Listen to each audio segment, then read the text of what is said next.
All right, ready for this. Today we're going deep, deep into adventure sports. But, and here's the twist, we're not focusing on gear or training. It's all about the language of adventure. Yeah, you got it. We're going way beyond just like basic travel phrases, you know? Think of it like we're cracking a code to connect with every thrill seeker out there. You know, I gotta admit, when I first heard adventure sports English, I thought, really? Is that a thing? But then I started thinking about all the times I just couldn't find the words, Yeah. Like, how do you describe that feeling, hanging off a cliff or paddling through whitewater? There's a whole vocabulary for that, and we're going to explore it. And it's more than just sounding cool, right? This is stuff that could actually make your adventure safer, more meaningful too. For sure. Like, imagine understanding those complex safety instructions from a guy who doesn't speak your language. Yeah. Or just sharing that passion for climbing with someone you met on a trek, maybe in Nepal. Exactly. It's like this whole new level opens up. Communication, understanding. It's pretty amazing. So we've got some really cool source material for you today. It's got all the insider vocab phrases you can use, even those common mistakes, the ones that we've all made. Yeah, we'll break it all down. Why it's so important, some really fun terminology, and even a chance for you to practice. See how you do with your new skills. So first things first, why even bother? Can't we just point and grunt our way through? Well, you could try, but trust me, knowing the lingo, it changes everything, especially when things get serious. Like, think about safety. You need clear communication when you're dealing with, well, high-risk stuff. Makes sense. You don't want to be searching for the right word when your guide's trying to explain something important, like how to belay or what to do if there's an avalanche. Exactly. And then there's, well, the social side. If you can talk about your passion, like, say, snowboarding with someone from Switzerland, Japan, boom, instant connection, you're speaking the same language. Literally. Yeah, it's like finding your tribe anywhere in the world. So where do we even begin with all this vocabulary? Well, our source material starts with the basics, like gear, all that equipment, whatever adventure you're into. But then it gets into some really cool specifics. Like in kayaking, did you know eddy means that calm spot behind a rock where you can catch your breath? Wow, no, I didn't. I've been in an eddy, for sure, but never knew what it was called. Okay, so gear, eddy. What else? How about traverse? That means to move sideways on a slope, like when you're climbing. Or switch back, that zigzag trail up a mountain. Okay, those are good. But what about those words, the ones that get your heart racing, the adrenaline pumping ones that make you feel like a true adventurer? Oh, we got those too. Free solo, climbing without any ropes, no safety gear. Whoa. Yeah, that one will get your pulse going. Or summit push, that final push, intense effort to reach the top. Yeah, those are the words you want to use when you're telling your stories, making them epic. But it's not all about the thrill, right? Some terms, they're more about the science behind these sports and the safety. Absolutely. Our source material talks about altitude. And it's not just a number. You need to understand how altitude affects you, especially in high mountains. Breathing, energy levels, even your decisions. I've always wondered about that. When I was hiking in the Andes, I was so tired, lightheaded. Maybe that was altitude sickness. Sounds like it could have been. And knowing how to deal with altitude sickness, that can be the difference between a successful adventure and, well, a dangerous situation. It's not just about sounding cool then. It's about being safe, being informed. Exactly. Adventure sports, they're all about pushing limits. But you got to do it with knowledge, and respect for the risks. So, ready to move beyond single words, let's talk phrases, the kind you can use in conversations. I am so ready. Let's hear how to talk the talk like a real adventure. Okay, so let's get into some phrases, yeah. Ones that will really level up your adventure talk.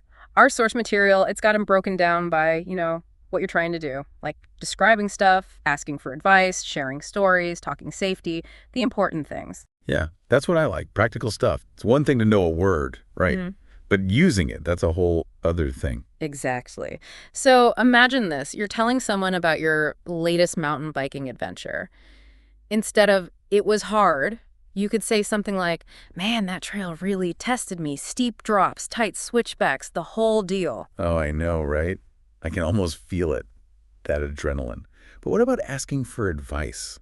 I'm always, I don't know, a little shy about that. Like, I want to sound like I know what I'm doing. Yeah, I get that. But even the pros, they ask each other for tips. Instead of just, what do you think? You could say, have you climbed this route before? Any beta you could share? Beta? Is that like insider info or something? You got it. It's climber slang. For sharing info about a route, the best handholds, how to avoid a tricky spot. See, I'm learning already. Okay, now what about sharing a story? Like that time I almost fell out of the raft, whitewater rafting. How do I make it, really exciting? This is where you got to be a storyteller. Don't just tell the facts, paint a picture, right? So instead of the rapids were rough, try something like the raft was mucking like a wild horse. I was holding on for dear life, waves crashing over me the whole 9 yards. Okay, wow. I can almost hear it. The water, it's way better than just, it was scary. Right. And when you're talking about safety, being clear is super important. Don't just say, be careful. Say something like, make sure to check the forecast before you head out. And have a plan, just in case. That's a good rule for any adventure, I think, big or small. But hey, we've all been there, caught up in the excitement, forget about safety. Have you ever had any, close calls or those funny language moments? Oh, for sure. One time hiking in the Alps, I tried asking for directions to a mountain hut, but I messed up the word and I think I asked for the goat shed instead. No way. What happened? The guy, he just looked at me totally confused, pointed me in the wrong direction. Took me hours to find that hut. I was starving by the time I got there. But hey, I learned a new word, right? That's hilarious. Yeah. It reminds me of, oh man, the time I was trying to sound all cool in front of some surfers. Yeah. Using all this slang, from those surf documentaries, I totally sounded like a cook. We've all done it. It's part of learning. The important thing is don't be afraid to make mistakes. You gotta learn from each other. Yeah, for sure. So we've got words, phrases, but how do we really get good at this? Like really fluent in adventure talk? Well, our source material has some great tips on that. Things like using descriptive language, asking the right questions, sharing your own stories, and staying up to date. Because things change fast in the adventure world.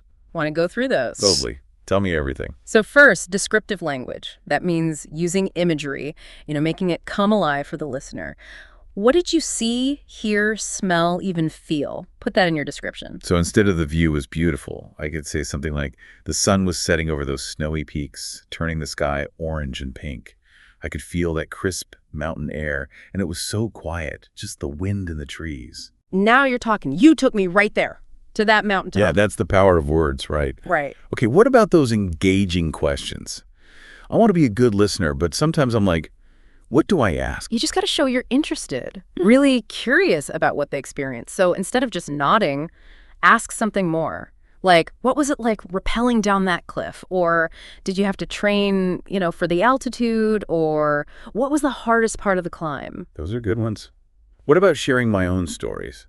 I'm kind of shy, but I guess it does help you connect with people. Oh, personal stories. Those are powerful because people can see it through your eyes, Connect on a different level. So don't just say, I went skydiving. Tell them how nervous you were, that rush of free fall, the feeling when you land, the challenges, the lessons you learned. All right, it's not about bragging. It's about the whole experience.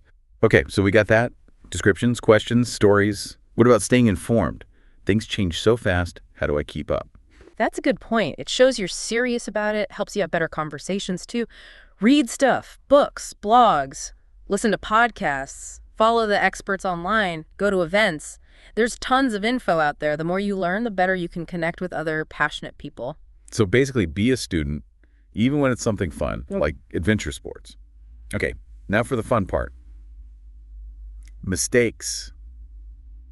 Our source material had some funny ones, but also so common. Oh, yeah, we've all been there. Easy to get carried away and, make a fool of yourself. Hit me with them. I'm sure we can all relate. Number 1, too much jargon. You want to use all those cool words you learned, but remember, gotta be clear.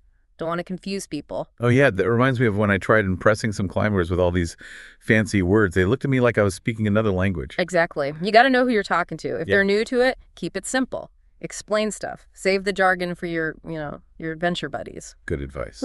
Okay. What else should we watch out for?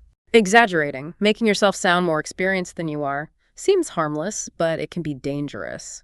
Overestimate yourself, and you might end up in a bad situation. Oh, man, that's so true. When I was learning to snowboard, I told these guys I was way better than I was. They took me to this crazy black diamond run I wiped out so bad. Ouch. I bet you learned a lesson there. I did. Better to be safe than sorry, right? What's the last one? The pitfall to avoid. This is a big one. Ignoring safety. Adventure sports, they're risky. Gotta put safety first. Always. Right. It's not about being fearless. It's about being smart. So always listen to the experts. know what you can handle, and don't do anything stupid just to impress someone. Adventure is about pushing limits, not being reckless. Okay, so we covered a lot. Words, phrases, tips, mistakes. Feeling ready to talk the talk, like a real adventure pro. I'm definitely feeling more confident. But before we wrap up this deep dive, let's do a little test.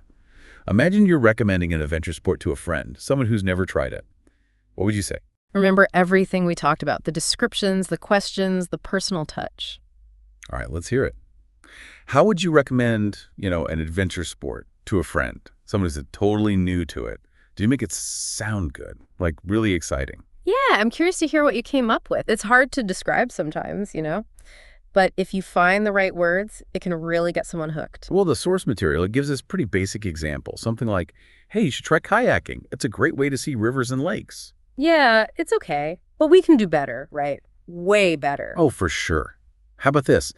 I've always thought you'd love being out on the water, exploring new places. Have you ever tried, kayaking? Imagine just gliding along a peaceful river, surrounded by trees, just the sounds of birds and your paddle dipping in the water.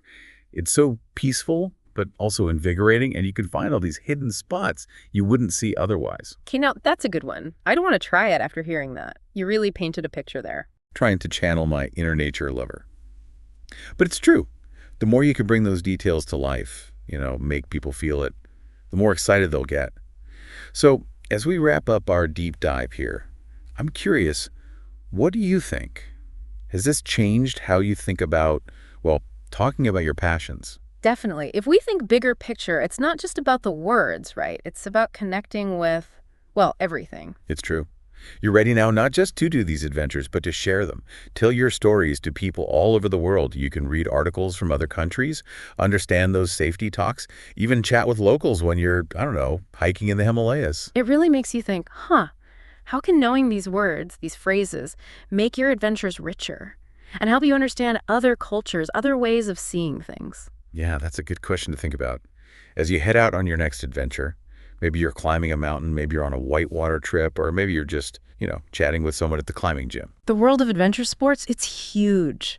So much to explore. And if you can speak the language, it opens up everything. So keep practicing, keep exploring, Yeah. and keep that adrenaline going. Until next time, happy adventuring.